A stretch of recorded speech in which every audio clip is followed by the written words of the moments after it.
कुछ दोस्त सड़क किनारे लगे जायका मुर्गा के ठेले पर बैठकर गर्म तेल में तले हुए मसालेदार चिकन के टुकड़ों का आनंद ले रहे थे और बेफिक्री से बातें कर रहे थे। रात के लगभग 8:30 बज चुके थे। यह जगह शहर के कोलाहल से कुछ दूर अरब सागर के किनारे थी, जहां दिन में खासी चहल पहल रहती थी। अब सड़क पर गाड़ियों का शोर धीमा पड़ चुका था। समंदर के किनारे पर काफी दूरी पर स्थित एक ऊंचे टीले पर बने अक्सा लाइट हाउस की फीकी घूमती हुई रोशनी दूर से भी नजर आ रही थी। सभी दोस्त अपनी बहस में मशगूल थे। यार प्रशांत, तू अब भी इन भूतों की कहानियों पर यकीन करता है?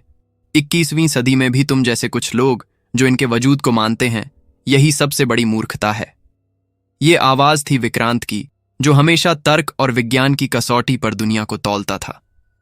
प्रशांत, जिसने आंखों में एक अजीब सी चमक ली हुए चिकन का एक टुकड़ा मुंह में डाला, जवाब दिया, तुम्हारे मानने या न मानने से अदृश्य शक्तियों के वजूद पर कोई असर नहीं होने वाला। और हां, वो तुम्हारी इन बातों को तवज्जो भी नहीं देते। विक्रांत ने व्यंग्य से पूछा, अच्छा, वो क्यों?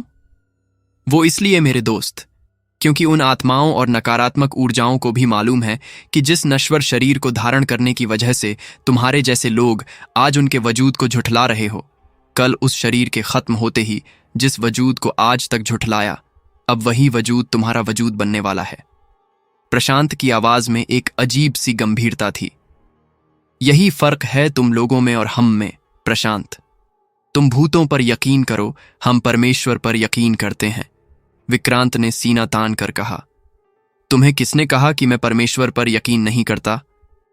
और एक बात कहूं? प्रशांत ने उसे चुनौती दी। विक्रांत ने हामी भरी। हां, कहो।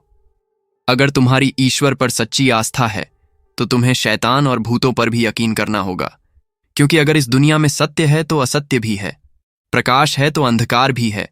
ठीक उसी तरह अगर ईश्वर है तो शैतान भी है। ये दोनों एक ही सिक्के के दो पहलू हैं। ठीक है, पर हम एम्पिरिकल साइंस पर यकीन करने वाले लोग हैं, इसलिए तुम्हारी इन मिथकीय बातों का मुझ पर कोई असर नहीं होने वाला।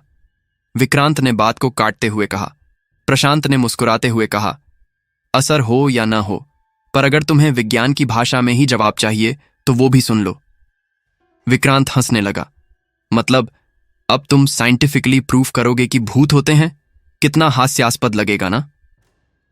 कहानी आगे बढ़ाने से पहले दिल से एक बात कहना चाहता हूं।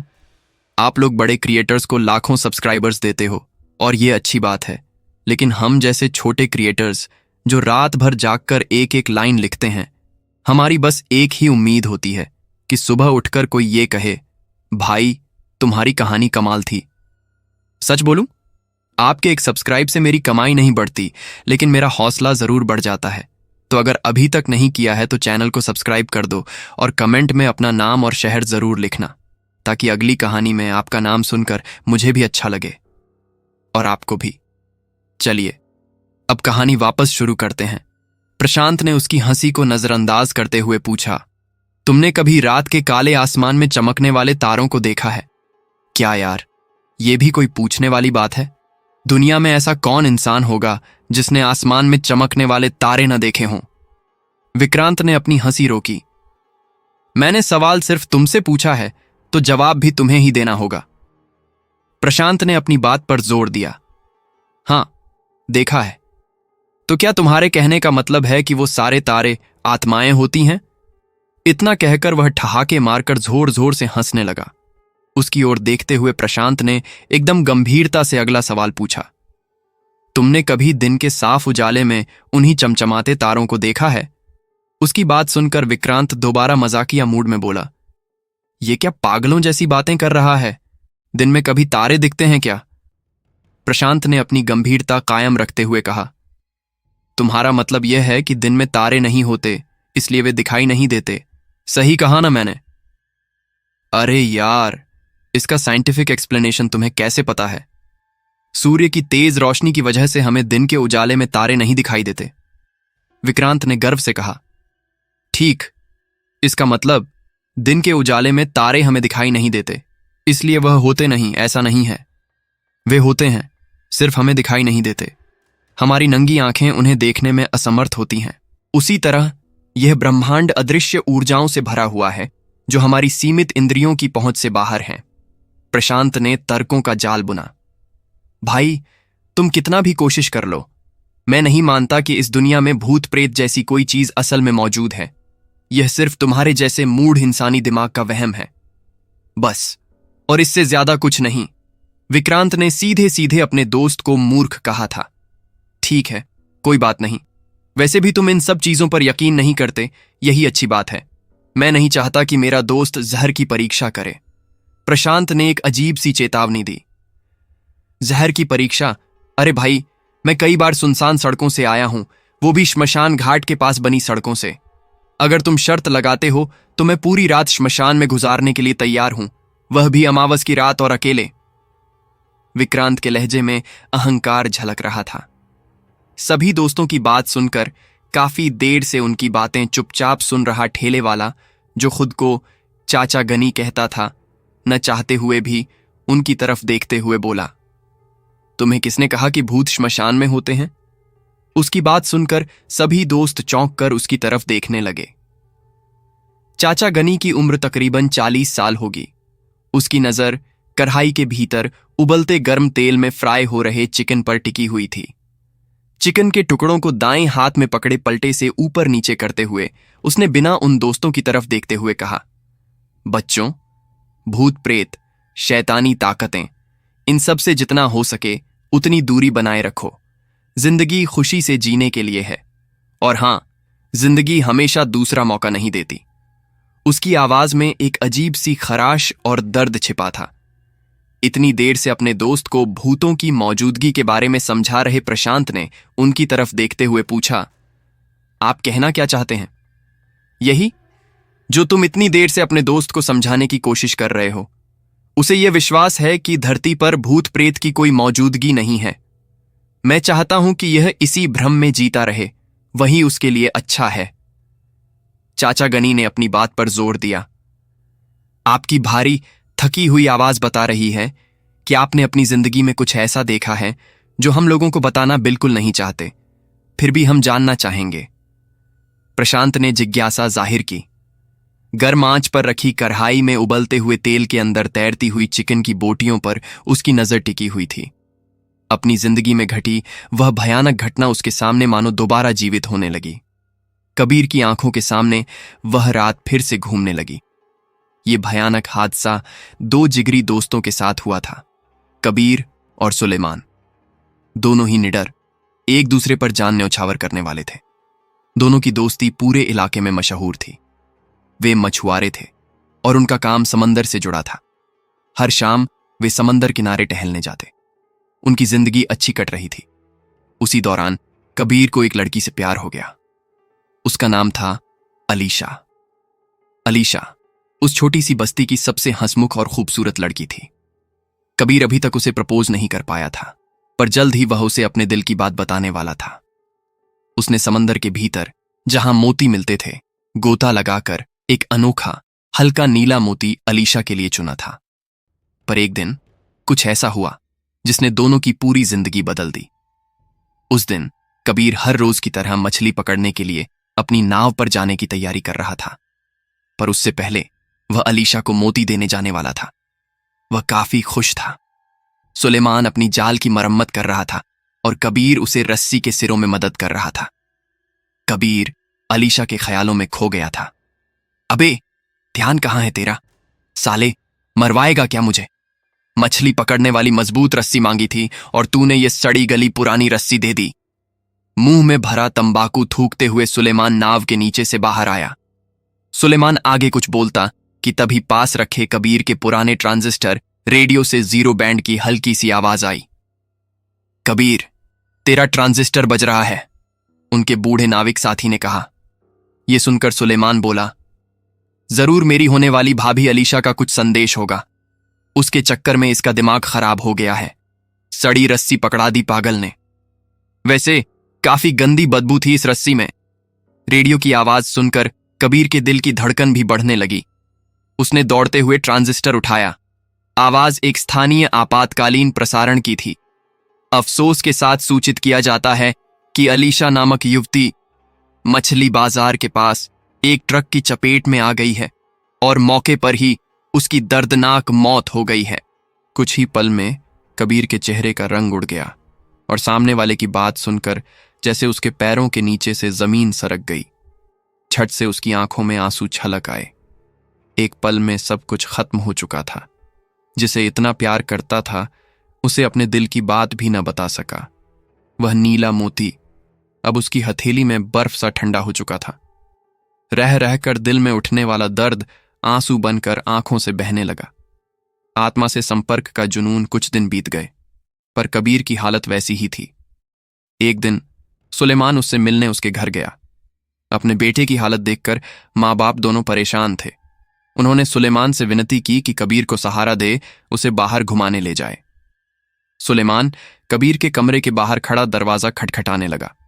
कुछ देर में कबीर ने दरवाजा खोला। वह थोड़ा खुश नजर आ रहा था। सुलेमान को भी अच्छा लगा कि उसका दोस्त अब ठीक हो रहा है। पर कमरे के भीतर जाते ही सुलेमान को कुछ अजीब चीजें दिखाई दीं। लकड़ी से बना एक बोर्ड, ओरायन वीजा बोर्ड, वही जिससे आत्माओं से संपर्क किया जाता है। कबीर अपनी उतावली आवाज में बोलने लगा, भाई तू बिल्कुल सही वक्त पर आया है। क्या बात है यार? सुलेमान, तू मेरा दोस्त है ना? ऐसा क्यों बोल रहा है? मैं अलीशा की आत्मा से बात करने की कोशिश कर रहा था, पर इस बोर्ड के जरिए उससे बात करने के लिए कम से कम 2 लोगों की जरूरत होती है। हैरानी भरी नजरों से उस बोर्ड की तरफ देखते हुए सुलेमान ने पूछा, यह सब क्या है और तू ये कर क्या रहा है? इस बोर्ड के जरिए हम मरे हुए लोगों के साथ बात कर सकते हैं, उन्हें बुला सकते हैं। देख कबीर, यह सब गलत है। वह अब इस दुनिया में नहीं है। सुलेमान ने उसे जोर देकर समझाया। सुलेमान के लाख मना करने पर भी कबीर नहीं माना। काफी कोशिश करने के बावजूद वे अलीशा की आत्मा को नहीं बुला सके। अपनी कोशिश को नाकाम होता देख कबीर और सुलेमान पास ही स्थित एक प्राचीन शिव मंदिर के पुजारी जी के पास गए। पुजारी जी पूजा खत्म करके घर जा रहे थे। तभी कबीर ने उन्हें प्रणाम किया और अपनी बात रख दी। सारी बातें सुनकर उसकी तरफ देखते हुए पुजारी जी ने कहा, बेटा, वह लड़की अब इस दुनिया में नहीं है। हमारा लगाव, स्नेह, प्रेम तब तक ठीक है जब तक इंसान जीवित है। अकाल मृत्यु के पश्चात उस आत्मा को पुनः जन्म लेना होता है। हमें उसमें बाधा नहीं बननी चाहिए। यह महाकाल की इच्छा है। पुजारी जी की बात सुनकर कबीर नाराज हो गया, पर वह चुप बैठने वालों में से नहीं था। उसने सुलेमान की ओर देखते हुए कहा, यार, ये पुजारी जी हमारी मदद नहीं कर सकते। किसी गुप्त तांत्रिक के पास जाना होगा, शायद वही मदद करे। सुलेमान उसकी कोई भी बात मानने के लिए बिल्कुल राजी नहीं था, पर कबीर ने दोस्ती का वास्ता दिया और न चाहते हुए भी सुलेमान को उसकी बात माननी पड़ी। दोनों एक गुप्त स्थान पर पहुंचे जहां एक रहस्यमय काला तांत्रिक, जिसका नाम भैरवनाथ था, रहता था। उन दोनों की तरफ देखते हुए भैरवनाथ ने हल्के से मुस्कुराते हुए कहा, बेटा, शायद मंदिर के पुजारी ने तुम्हारी बात नहीं मानी, इसलिए तुम मेरे पास आए हो। अगर मैं तुम्हारी बात ना मानूं तो तुम किसी और जगह चले जाओगे। पर एक बात समझ लो, ऊपरी शक्तियां कभी मरे हुए इंसान की आत्मा को बुलाने में तुम्हारी मदद नहीं करेंगी, और तुम भी ये ख्याल अपने दिल से निकाल दो। उनकी बात सुनकर कबीर काफी निराश हो गया, पर उसका बुरा वक्त शुरू हो चुका था। कबीर ने सुलेमान को बाइक से उसके घर छोड़ा और अपने घर के लिए निकला। रात के करीब 8 बज चुके थे। उस सड़क पर लोगों की भीड़ भाड़ काफी कम हो चुकी थी। तभी उसे सड़क पर एक इंसान खड़ा दिखाई दिया जो उससे लिफ्ट मांग रहा था। कबीर ने उस इंसान की आंखों में देखा और जैसे उसे कुछ अलग एहसास होने लगा। उसने अपनी बाइक उस इंसान के पास खड़ी की। पूरी तरह से काले कपड़े पहने 40-45 के करीब का वह इंसान बगैर कुछ बोले कबीर की बाइक पर बैठ गया। उसके बैठते ही कबीर ने अपनी गाड़ी स्टार्ट कर दी। बाइक सड़क पर धीमी गति से चलने लगी, पर एकदम से हवा में असामान्य ठंडक बढ़ गई। कबीर के कंधों पर अपना एक हाथ रखते हुए उसने एक भारी और धीमी आवाज में कहा, मैं जानता हूं तुम्हें क्या चाहिए और तुम किसकी खोज कर रहे हो। उसकी बात सुनकर कबीर हैरान हो गया। वह कुछ बोलता तभी उस आदमी ने कहा, मैं तुम्हारी मदद कर सकता हूं, पर उसके बदले तुम्हें भी मेरा एक काम करना होगा। उसकी बात सुनकर कबीर फूला नहीं समा रहा था। वह काफी खुश था। मैं कुछ भी कर सकता हूं। तुम जो चाहो वो मैं करूंगा। बोलो, मुझे क्या करना होगा? बताऊंगा। मुझे कुछ साधन चाहिए, उस आदमी ने धीमी आवाज में कहा। तुम्हारी मरी हुई प्रेमिका अलीशा की ऐसी कोई भी चीज जो वह इस्तेमाल करती थी। एक काला मुर्गा, एक काली गुड़िया, 5 नींबू, काली राख, एक सफेद कागज, एक तेज धार वाला चाकू, कुछ दिए, नमक की थैली और हां, थोड़ा ताजा इंसानी खून। मुस्कुराते हुए, तुम्हारा भी चलेगा। मैं सारी चीजों का इंतजाम करूंगा। बोलो, कब और कहां लाना है? कबीर अब अंधेरे के इस जाल में पूरी तरह फंस चुका था। आने वाले इतवार की रात 10 बजे शहर से थोड़ी दूर समंदर किनारे जो अक्सा लाइट हाउस है, उसके नजदीक ही पुराने खंडहर बने मकान के पास तुम ये सारी चीजें लेकर आ जाना। ठीक है, जैसा आप कहेंगे मैं सारी चीजों के साथ उस जगह पहुंच जाऊंगा। मैं उस जगह पर तुम्हारा इंतजार करूंगा। जरूर आना, अपने वादे से मुकर मत जाना। इतना कहकर उस आदमी ने कबीर के कंधों से हाथ हटाते हुए कहा, ठीक है, गाड़ी रोक दो, मुझे उतरना होगा। गाड़ी रोकते हुए कबीर ने उस जगह चारों ओर देखा, पर कोई भी मकान या रहने लायक जगह नजर नहीं आ रही थी। जंगल के बीच से जाने वाली सड़क, दोनों ओर घनी झाड़ियां, कुछ दूरी पर सामने नदी का एक छोटा मगर काफी पुराना पुल नजर आ रहा था। नदी के पुल की ओर देखते हुए उसने कहा, यहां तो कोई घर नहीं है, तो आप रहते कहां हो? या इस जगह कोई काम है क्या आपका? इतना कहकर कबीर ने उस आदमी की तरफ देखा और हैरान रह गया, क्योंकि वहां पर कोई नहीं था। अरे, ये कहां चला गया? कितना अजीब इंसान था। वैसे भी वो अजीब इंसान है, इसलिए तो मेरा काम कर रहा है, वरना सीधे साधे लोग तो मुझे अपना ज्ञान देकर भगा रहे हैं, कबीर ने खुद को समझाते हुए कहा। उस रात काफी देर बाद कबीर अपने घर पहुंचा, पर उसके चेहरे से एक अजीब सी खुशी झलक रही थी। यह खुशी नहीं, जुनून था। इतवार आने में अभी 2 दिन बाकी थे। अगले दिन सुबह बाहर जाने के लिए तैयार हो रहा था। हर रोज की तरह मां भगवान की पूजा कर आरती की थाली कबीर के सामने ले आईं। बेटा, भगवान की आरती ले लो। मां, अब शायद भगवान में इतनी ताकत नहीं रही कि वे मेरी मनोकामना पूर्ण कर सकें, कबीर ने अहंकार में भरकर कहा। बेटा, ऐसा नहीं कहते। शिवजी सबकी मनोकामना पूर्ण करते हैं, तुम्हारी मनोकामना भी अवश्य पूर्ण करेंगे, मां ने उसे प्यार से समझाया। कबीर बगैर कुछ बोले अपनी बाइक लेकर निकल गया। सुलेमान के साथ शहर में घूमते हुए उसने सारी चीजों का इंतजाम कर लिया। इन सारी चीजों को देखकर सुलेमान को थोड़ा अजीब सा लगा। कबीर, ये सारी चीजें किस लिए चाहिए? कुछ नहीं यार, घर में कुछ शुभ लाभ की विधि करनी है। कबीर ने सुलेमान को भी इस बात की भनक तक नहीं लगने दी। बस सिर्फ उसकी मरी हुई प्रेमिका अलीशा की कोई एक चीज उसे लेनी थी, जिसके लिए वह सुलेमान के साथ उसके घर तक चला गया। अलीशा के मां बाप को सांत्वना देना सिर्फ एक बहाना था। वहीं उसका गुलाबी दुपट्टा मिल गया, जिसे वह कई बार ओढ़कर आई थी। कुछ देर बात करने के बाद दोनों भी घर के लिए निकले। आखिरी काम भी हो चुका था, इंतजार था तो सिर्फ रात होने का। कबीर के अंदर अचानक हुए इस बदलाव को देखकर सुलेमान थोड़ा हैरान हो गया, पर अच्छी बात यह लग रही थी कि वह अब धीरे धीरे ठीक होने लगा था। यह देखकर वह भी खुश था। सुलेमान, चल, मैं तुझे घर छोड़ देता हूं। आज घर में थोड़ा काम है, इसलिए जल्दी जाना होगा। इतना कहकर कबीर और सुलेमान दोनों घर के लिए निकले। सुलेमान को उसके घर के बाहर ड्रॉप करके कबीर अपने घर चला गया। रात होते होते आसमान काले घने बादलों से घिर गया। तभी आसमान में काले बादलों के बीच जोर की बिजली चमकी और पूरे इलाके में अंधेरा फैल गया। कबीर का दिल थोड़ा घबरा रहा था, लेकिन अब पीछे हटने का सवाल ही नहीं था।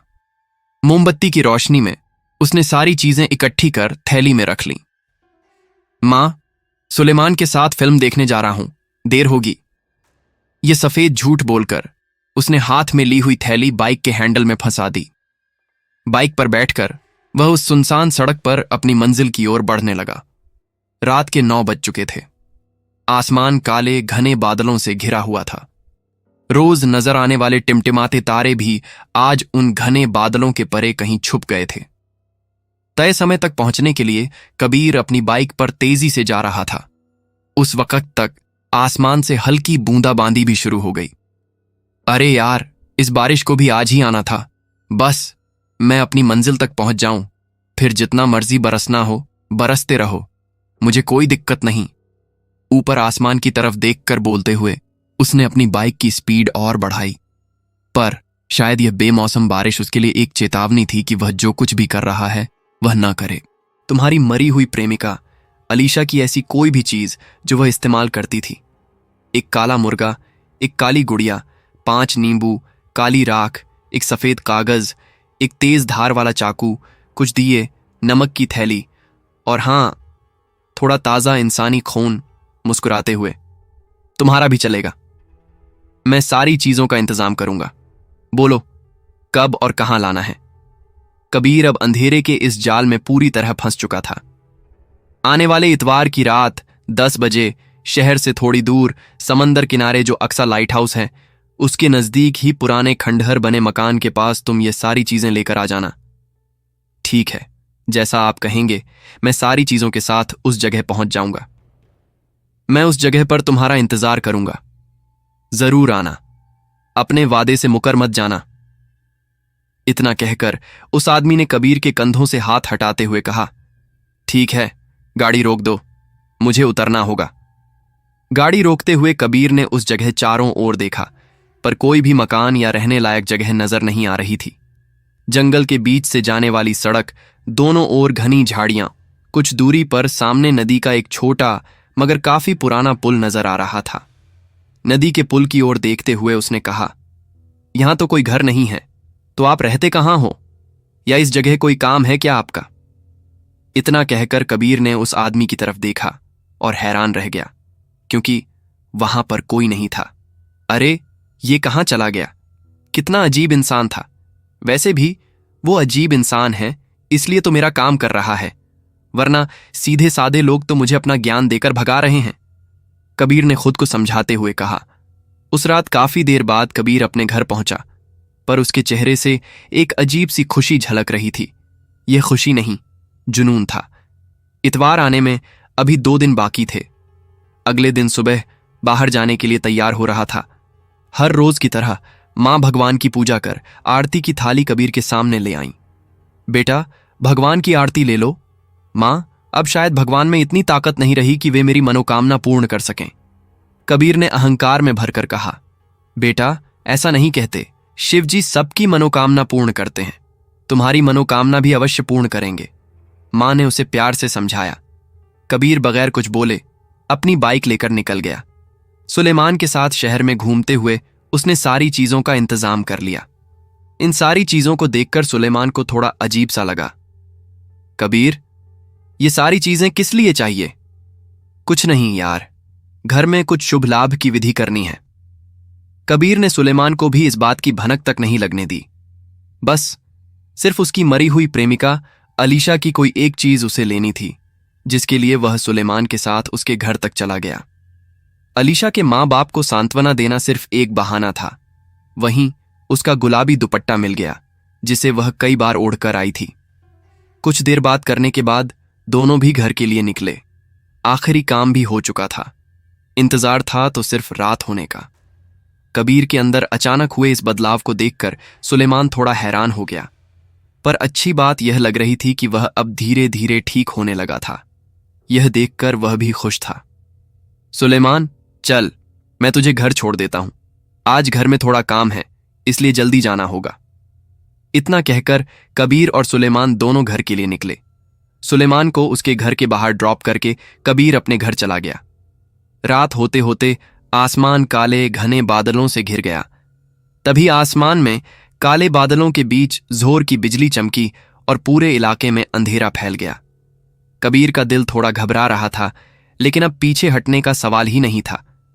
मोमबत्ती की रोशनी में उसने सारी चीजें इकट्ठी कर थैली में रख लीं। मां, सुलेमान के साथ फिल्म देखने जा रहा हूं, देर होगी।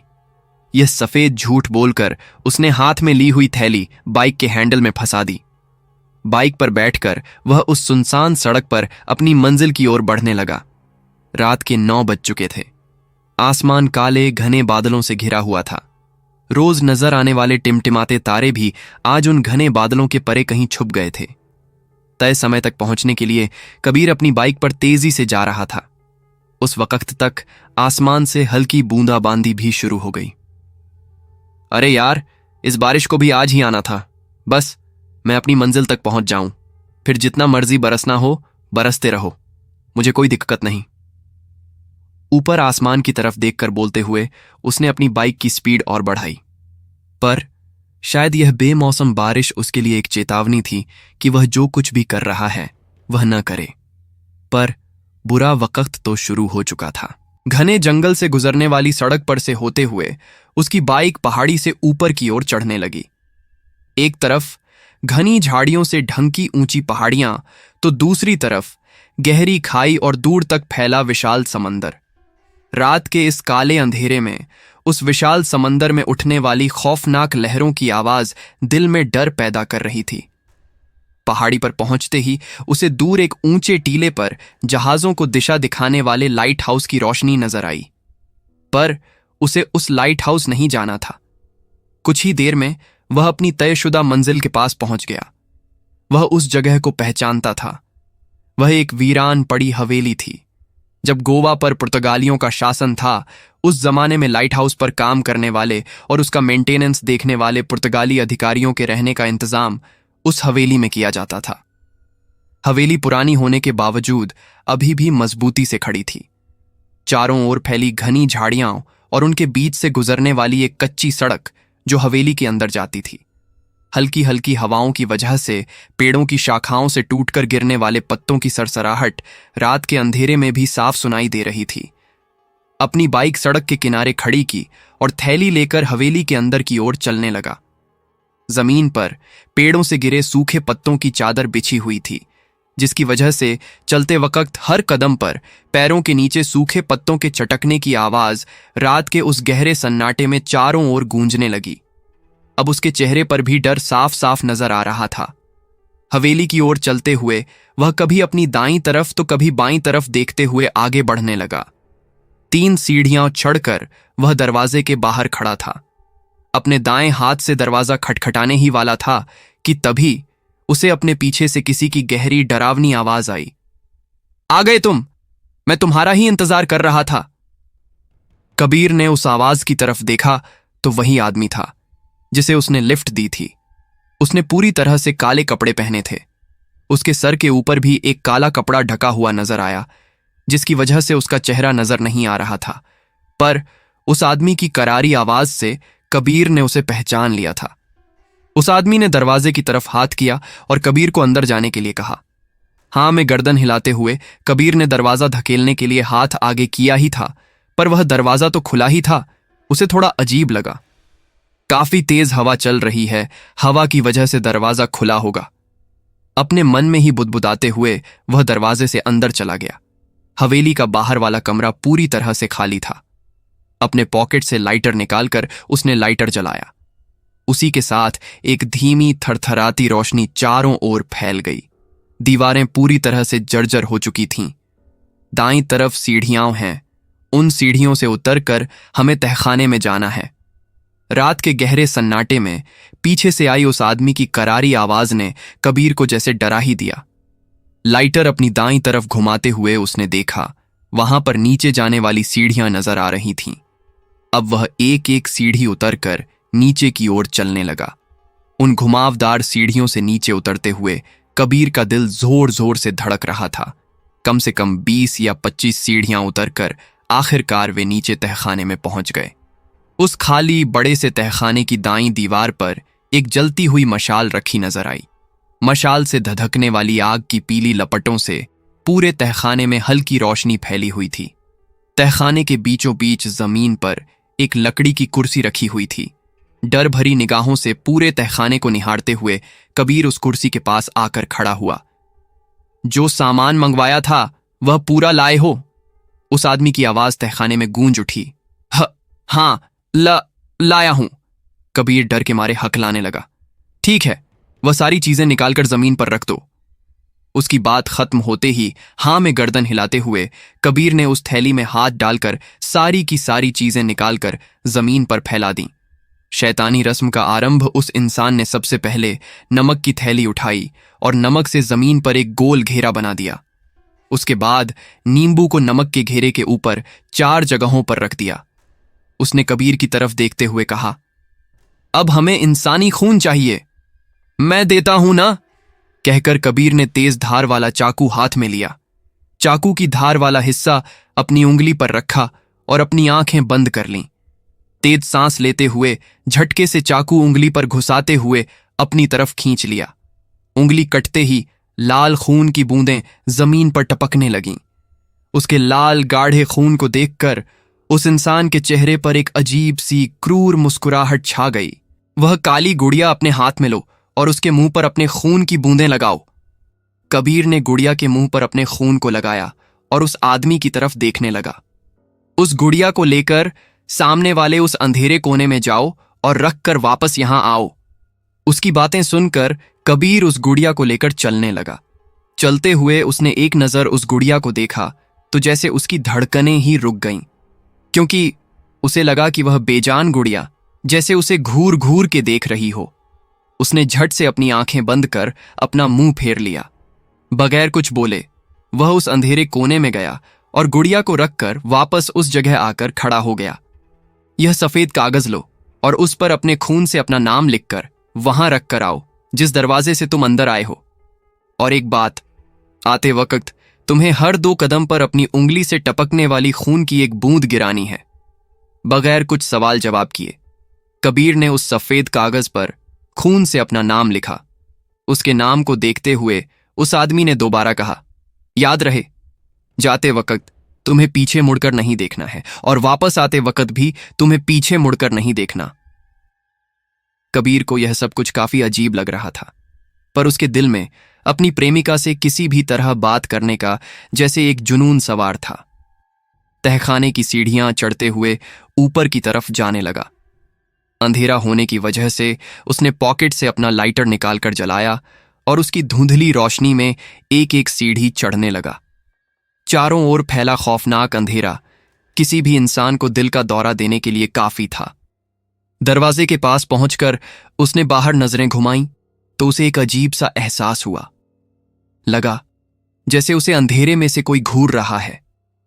उसने नाम लिखा हुआ कागज दरवाजे के बाहर रख दिया और दोबारा बाहर नजरें घुमाईं। चारों ओर घनी झाड़ियां और उनके बीच रहने वाले जंगली जानवरों की अजीब सी आवाजों ने एकदम से उस गहरे सन्नाटे को चीर दिया। कमाल है, इतनी देर से गहरा सन्नाटा फैला हुआ था, अचानक ऐसा क्या हो गया कि इन जंगली जानवरों के चीखने की आवाजें आ रही हैं। अपने आप से बुदबुदाते हुए कबीर मुड़ा और तहखाने से नीचे उतरने लगा। उसने अपनी उंगली के जख्म को और गहरा कर दिया ताकि हर 2 कदम पर खून की कुछ बूंदें गिरती रहें। पर तहखाने की सीढ़ियां उतरते हुए उसे एक अजीब सा एहसास होने लगा, जैसे कोई उसके पीछे आ रहा है। अंधेरे के साथ रोशनी का अजीब सा खेल शुरू हो चुका था। उसके हाथ में जला हुआ लाइटर सिर्फ उसे सामने रोशनी दे रहा था, मगर उसके पीछे एक घना, गहरा और डरावना अंधेरा हर कदम के साथ आगे बढ़ रहा था। और शायद उसी काले अंधेरे में कोई छुपकर दबे कदमों से आगे बढ़ता हुआ उसके पीछे आ रहा है। यह एहसास उसके दिल को बेचैन करने लगा। अपने चलने की रफ्तार बढ़ाते हुए वह तेजी से अंदर उस आदमी के पास आया। कबीर के चेहरे पर डर साफ साफ दिखाई दे रहा था। बहुत डर लग रहा है, बड़ा अजीब सा एहसास मुझे अपने चारों ओर महसूस हो रहा है, कांपती हुई आवाज में कबीर ने उस आदमी से कहा। बिना उसकी तरफ देखे उस आदमी ने माचिस की एक तीली जलाई और उस नमक के घेरे के ऊपर रखे दिए की लौ जलाते हुए बोला, अभी से डर लग रहा है, शुरुआत तो अब होगी। इतना कहकर उसने कबीर की ओर देखते हुए कहा, उस लड़की की चुनरी को लेकर कुर्सी पर ऊपर से नीचे पूरी तरह से ढक दो और वह कुर्सी दूसरे कोने में रख कर आओ। वह जो बता रहा था कबीर बिल्कुल वैसा करता गया, पर यह सब करते हुए कबीर के चेहरे के ऊपर दिखने वाला डर उस आदमी को साफ साफ दिखाई दे रहा था। डरो मत, अब उस मुर्गी को अपने हाथ में पकड़े रहना। मेरे इशारा करते ही उस मुर्गी की गर्दन काटकर मुर्गी के दोनों पैरों को पकड़कर उल्टाकर उस कोने में फेंकना जहां तुमने वह काली गुड़िया रखी है। कबीर ने जमीन पर रस्सी से बांधी उस काली मुर्गी की तरफ देखा। उसे अब इन सब बातों का डर लग रहा था। अजीब सी घबराहट हो रही थी। पर इस वक्त उस आदमी की बात मानने के अलावा कोई चारा भी तो नहीं था। मुर्गी को हाथ में लिए उस आदमी की ओर देखने लगा। वह आदमी नमक से बने घेरे के अंदर था और कबीर उस घेरे के बाहर। कबीर की तरफ देखते हुए उस आदमी ने कहा, अपनी आंखें बंद करो। अब उस कुर्सी पर उस लड़की की आत्मा आएगी जिसका यह दुपट्टा है, पर तुम्हें अपनी आंखें तब तक नहीं खोलनी है जब तक मैं नहीं कहता।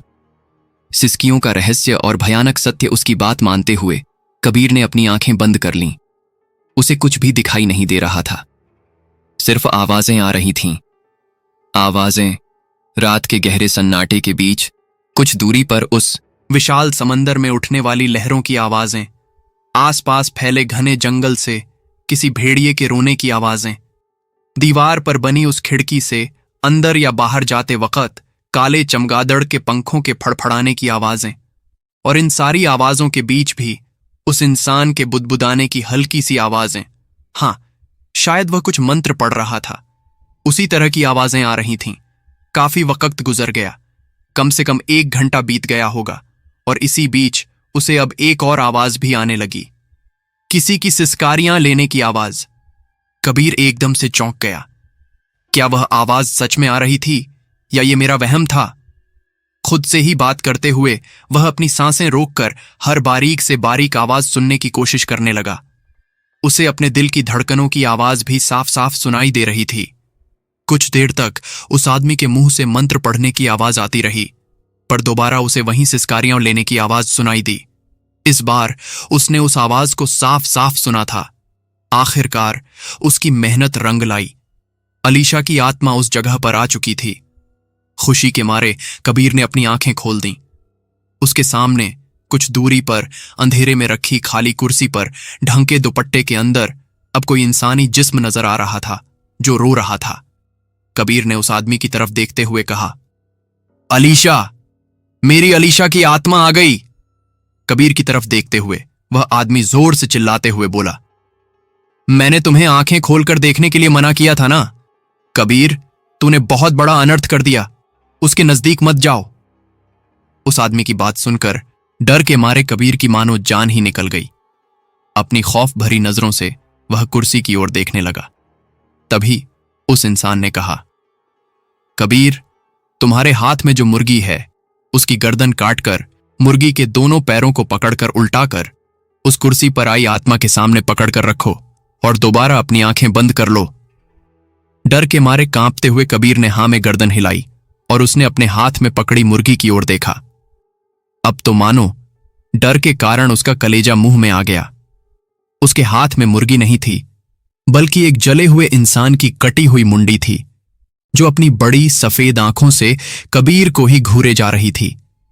डर के मारे कबीर ने उसे झट से दूर फेंक दिया।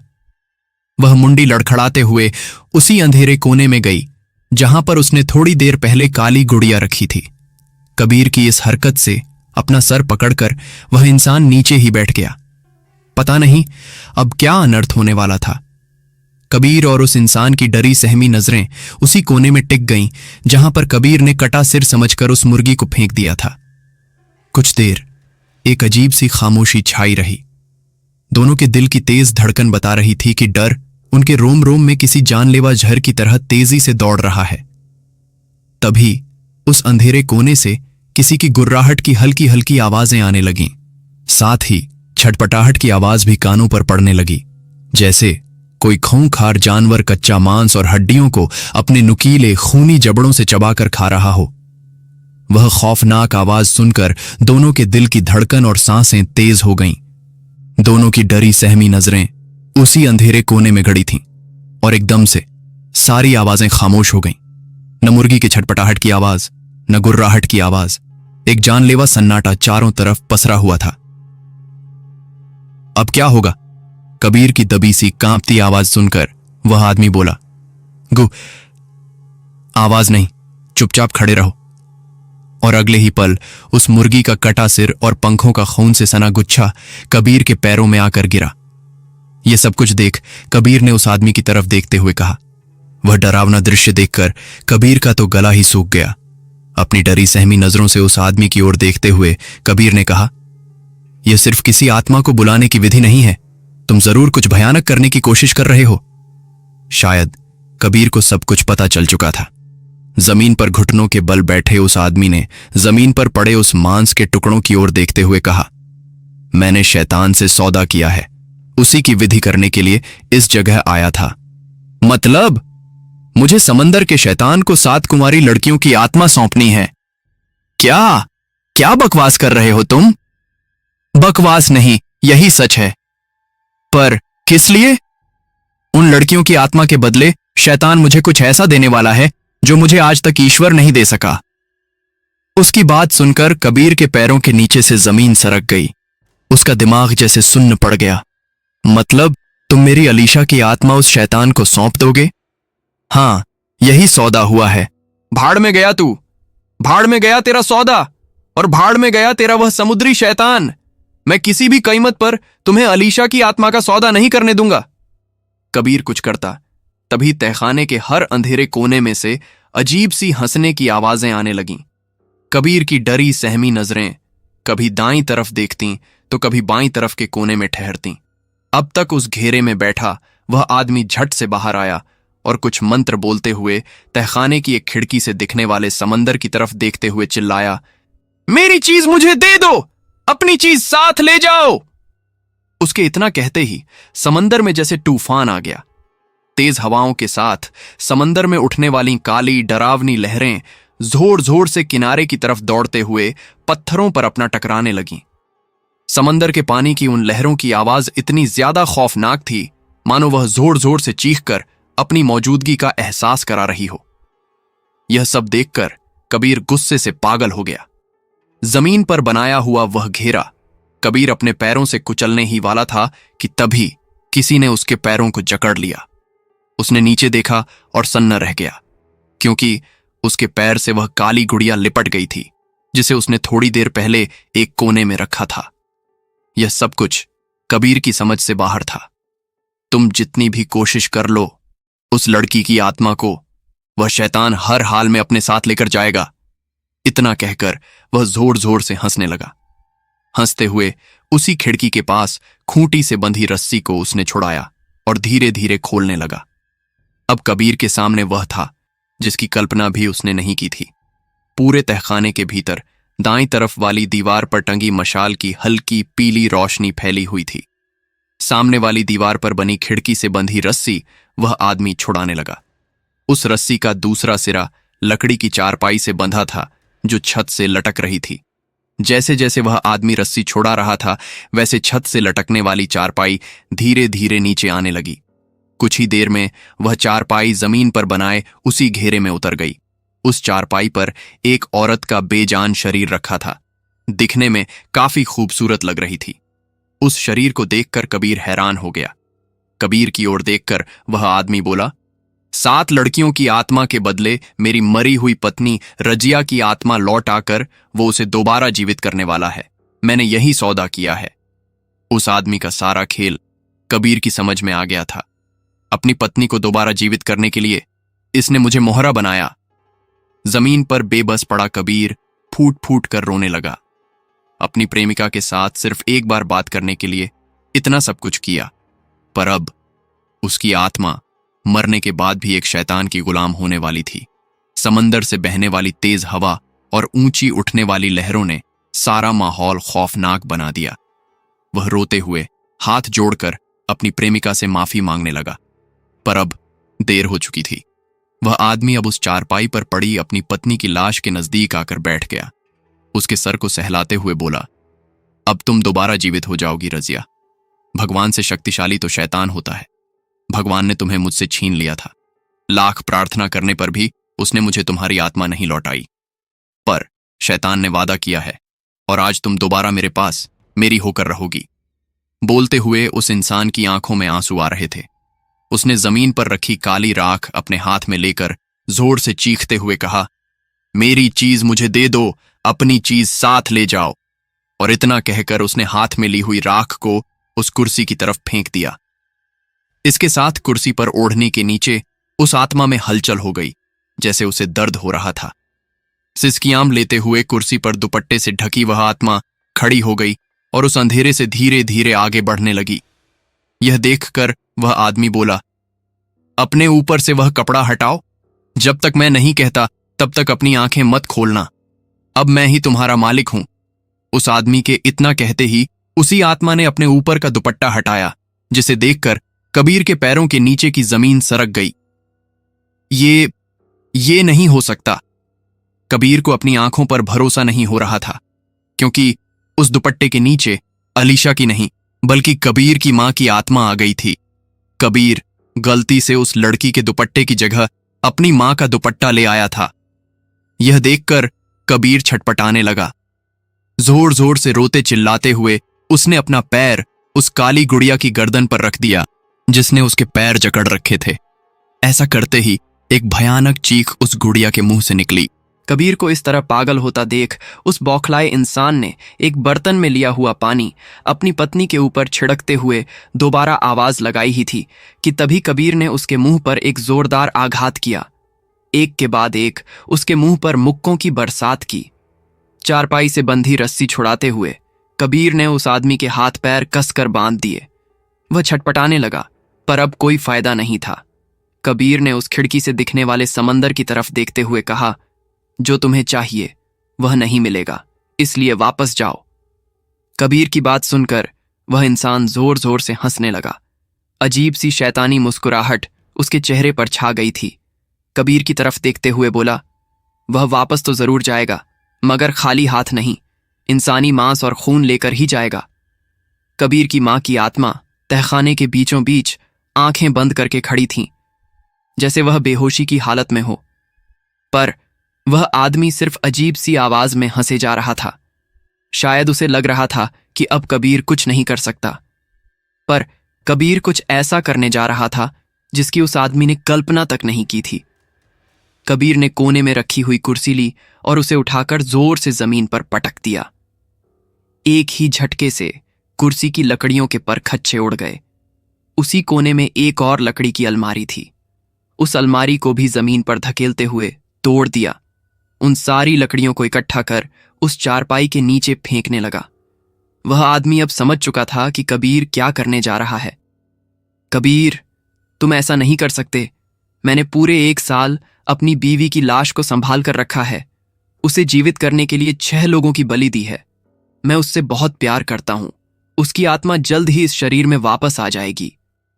अपनी पत्नी की आत्मा को वापस लाने की छटपटाहट देखकर कबीर को मंदिर के पुजारी जी और उस भैरवनाथ तांत्रिक दोनों की बात याद आ गई। उस औरत के शव की तरफ देखते हुए कबीर बोलने लगा, आपकी पत्नी अब इस दुनिया में नहीं है। हमारा लगाव, स्नेह, प्रेम तब तक ठीक है जब तक इंसान जीवित है।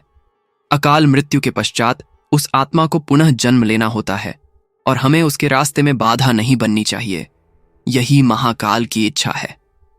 इतना कहकर कबीर ने दीवार पर टंगी उस मशाल को अपने हाथ में लिया और उस चारपाई की तरफ बढ़ने लगा। उसे देख जमीन पर पड़े उस इंसान ने दिल की गहराई से चीखते हुए कहा, ऐसा नहीं कर सकता। शैतान के रूप में तेरा और तेरी मां का काल आ गया है, तू भी नहीं बच सकता। कबीर ने जलती हुई मशाल उस आदमी की तरफ की और उसकी आंखों में आंखें डालकर देखते हुए करारी और निडर आवाज में कहा, मेरा या मेरी मां की मौत का फैसला कोई शैतान के रूप में आने वाला काल नहीं कर सकता, क्योंकि आज मैं मेरी आत्मा को उसे समर्पित करने जा रहा हूं जो सबसे शक्तिशाली है। कबीर की बात सुनकर उस आदमी ने हंसते हुए कहा, सबसे शक्तिशाली तो काल है और वो तुम्हारी मौत बनकर आ रहा है। इस ब्रह्मांड में शक्तिशाली कोई काल नहीं बल्कि शिव हैं। वही शक्ति है और वही महाकाल हैं। इतना कहकर उसने जलती हुई मशाल से चारपाई के नीचे रखी लकड़ियों में आग लगा दी। अगले ही पल आग धू धू कर जलने लगी। उस औरत का शरीर चिता में जलने लगा। कबीर ने जमीन पर पड़ी उस काली गुड़िया को हाथ में लिया और उसकी तरफ देखते हुए चिता की आग में फेंक दिया। आग की लपटों को देखते हुए वह आदमी जोर जोर से रोते हुए बोलने लगा, तूने मेरा सपना जलाकर राख कर दिया, पर तेरी मां की आत्मा वह समंदर का शैतान ले जाएगा। मेरी पत्नी गई, पर तेरी मां भी नहीं बचेगी। आदमी की तरफ देखते हुए कबीर ने कहा, शैतान को इंसानी मांस और खून चाहिए ना, तो आज तेरे टुकड़े करके उस शैतान को खिला दूंगा। कबीर की बात सुनकर वह आदमी हंसते हुए बोला, कबीर, भूल गया तूने अपने खून से कागज पर अपना नाम लिखकर दरवाजे के पास रख दिया था। हर 2 कदम पर अपने खून की बूंद टपकाता हुआ यहां पर आया है, तो उस शैतान को तेरे खून की गंध मिली है। तुझे अपने जिस्म का मांस और खून देना होगा, तभी वह वापस जाएगा। मतलब आज तक तू झूठ बोलकर लोगों को यहां तक लेकर आता था और उनकी ही बलि चढ़ाकर उस समंदर के शैतान को खुश करने की कोशिश करता था। इतना कहते हुए कबीर जमीन से कुछ दूरी पर हवा में तैरती हुई अपनी मां की आत्मा की तरफ नम आंखों से देखते हुए हाथ जोड़कर माफी मांगने लगा। हाथ में लिए हुए उस तेज धार वाले चाकू की तरफ देख आंखें बंद कर गहरी सांस ली और पूरी ताकत से अपने बाएं पैर पर वार किया। तेज धार वाला चाकू मांस फाड़ते हुए पैर में उतर गया और जानलेवा दर्द नसों से दौड़ता हुआ दिमाग को कुरेदने लगा। एक के बाद एक लगातार पैर पर चाकू से होने वाले प्रहार की वजह से खून का एक गुब्बार जमीन पर फैलने लगा। दर्द के कारण कबीर के मुंह से निकलने वाली दर्दनाक चीखें सुनकर वह आदमी जोर जोर से हंसने लगा। आंखें खोलकर कबीर ने जमीन पर देखा तो उसका बायां पैर घुटने से अलग हो चुका था। दर्द से कराह रहे कबीर की ओर देखते हुए उस आदमी ने कहा, दिमाग तो अच्छा चला लिया है तुमने।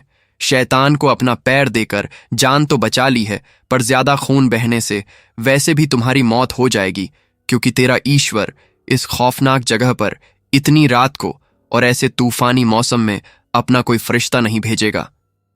उसकी तरफ देख कबीर थोड़ा कराहते पर मुस्कुराकर कहा, मर जाऊं तो भी कोई बात नहीं, मेरी आत्मा को महाकाल अपने साथ ले जाएंगे, क्योंकि मैंने अपने आप को उनको सौंप दिया है। पर तुम्हारे शरीर को वह समंदर का शैतान अपने साथ ले जाएगा और हमेशा के लिए तुम्हारी आत्मा को गुलाम करके रखेगा। इतना कहकर कबीर ने अपने कटे हुए पैर को उस आदमी के पास फेंक दिया और खुद आग की उन लपटों के पास लेटकर रोते हुए महाकाल से अपनी मां की जिंदगी की प्रार्थना करने लगा। तभी अंधेरे कोने में से एक अजीब सी आवाज उसके कानों में गूंजने लगी। धगधगती चिता के पास कबीर आंखें बंद कर ईश्वर का नाम लेते लेटा रहा।